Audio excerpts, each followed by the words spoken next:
Hi, guys. I feel like this needs to be shared. Um, I know there's people who have it worse, um, who procrastinate, who downgrade themselves, put themselves down. They're stuck in their subconscious mind. They have overwhelming thoughts. I understand because I go through it too. We go through it in this realm. We go through emotions, we go through failures, we go through rough ends. And, you know, being a noticer, an observer in life, we're capable of thinking of our thoughts and being the awareness. And we must learn to understand and appreciate what we're going through, why we're going through it, love and appreciate and respect our ego mind, our emotions, our subconscious mind. It needs to be heard, seen, and felt. When we do that, then we can take baby steps to move forward. So, for example, Christmas, New Year's, everything comes and, you know, the world is spinning and there's energies everywhere. There's people and their moods, and you can sense people's vibration, and you get kind of stuck in that loop, in that aura, in that vibration, that environment. And me especially, I start to notice it and feel it. And what I had to do was rewind and go backwards, like I've been talking about almost all the time or for years. Go backwards and go into your mind. Like, you can listen to this video as if it's a meditation, okay? It's slow, you're able to process it. Don't be too quick to or eager to find out. Just listen to the words that I'm saying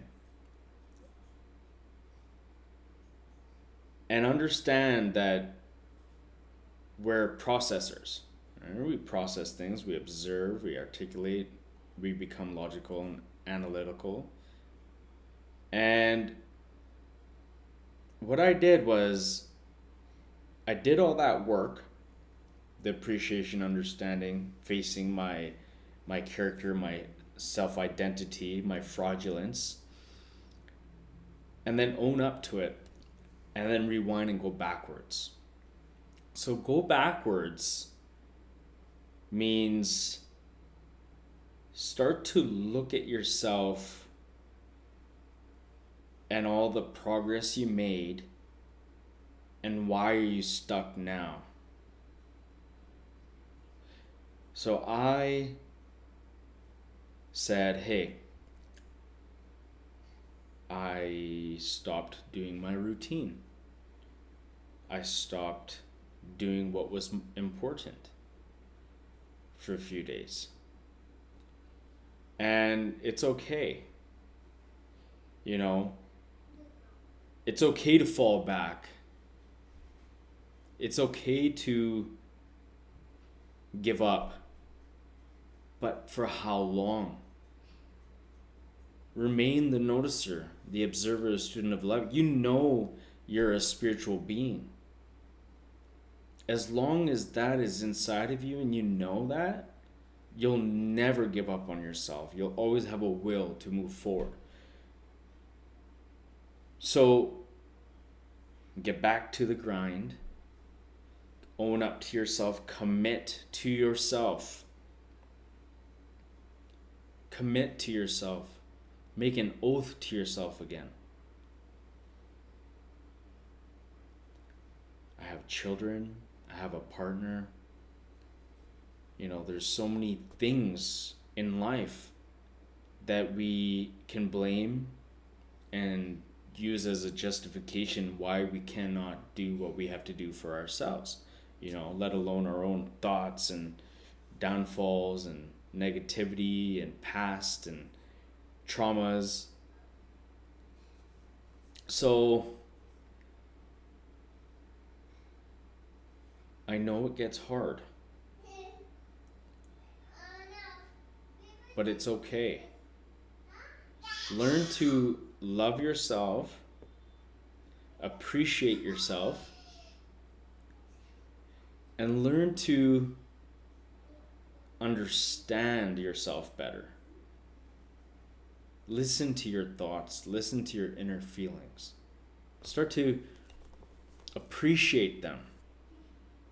Don't dismiss it, don't get emotional and upset and dwell on it. Dwell on the hope for, dwell on will, dwell on what you're going to achieve and get done.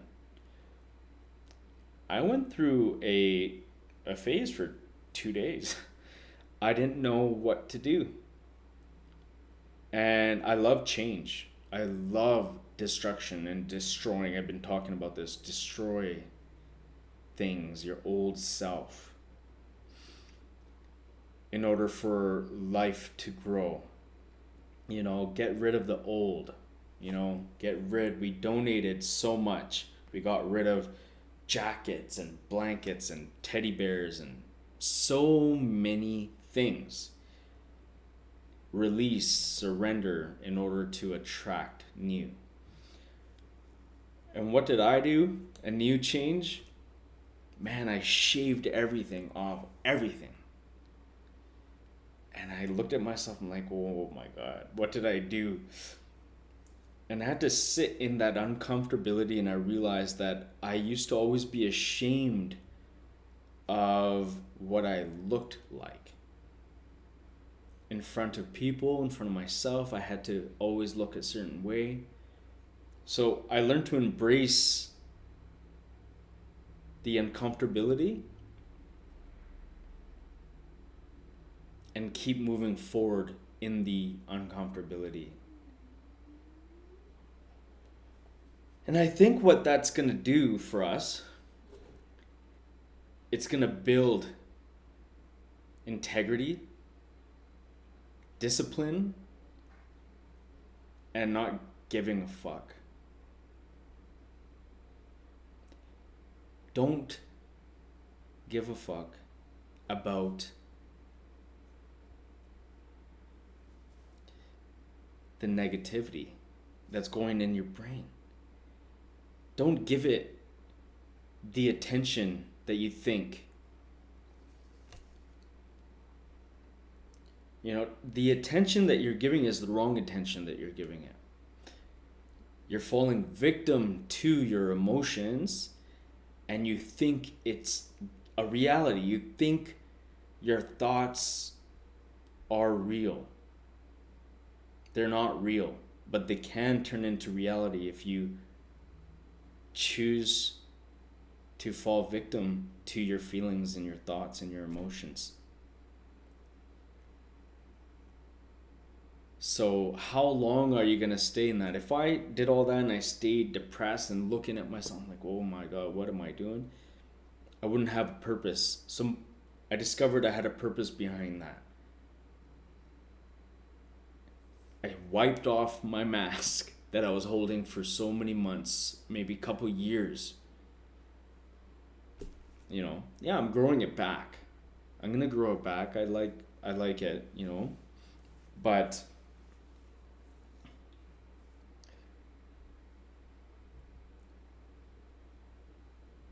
become a new you. Become a new you. What are you going through right now? Don't let it consume you for long. Don't let it consume you for long.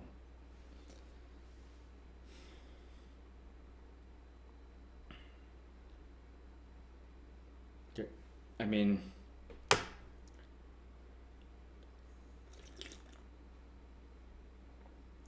I started doing a cleanse. I took about a lot of ginger. I don't know how much, but a lot of ginger. And about a palm full of ginger. And a palm full of turmeric. And a whole packet of seedless tamarind. And I blended it in a food processor. And then I put it into boiling water.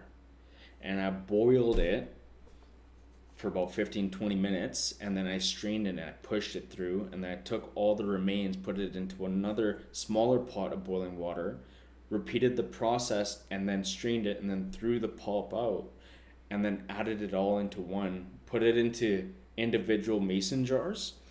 And for the past 3 days, I've been drinking 2 glasses of that, and it kills the bacteria. It's an anti-inflammatory.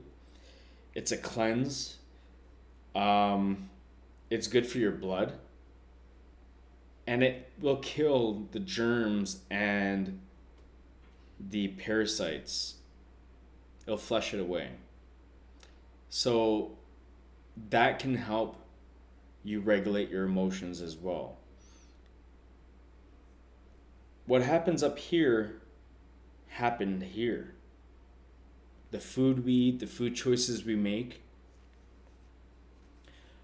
the pileup of gunk and junk is interacting with our brain and giving the gunk and junk up here food to fuel on. And then we become weak in this realm. Our spirit becomes tainted because we're spiritual beings, but why aren't we being spiritual? Why aren't we being what we should be? So yeah, I shaved that away. I started doing this cleanse, and I started looking, I'm like, I'm doing this for a reason. And I did it anyways. You could do it for your partner. Someone to drive you. God will always give you a reason why you're doing something. I initially was doing this cleanse, not for me, but for my partner. And I ended up doing it majority of the time. I ended up loving it. And that can help. And setting an intention before bed of why you're doing what you're doing, commanding and demanding yourself and your higher self, and go to sleep with that intention to direct your mind and your subconscious mind to be reprogrammed.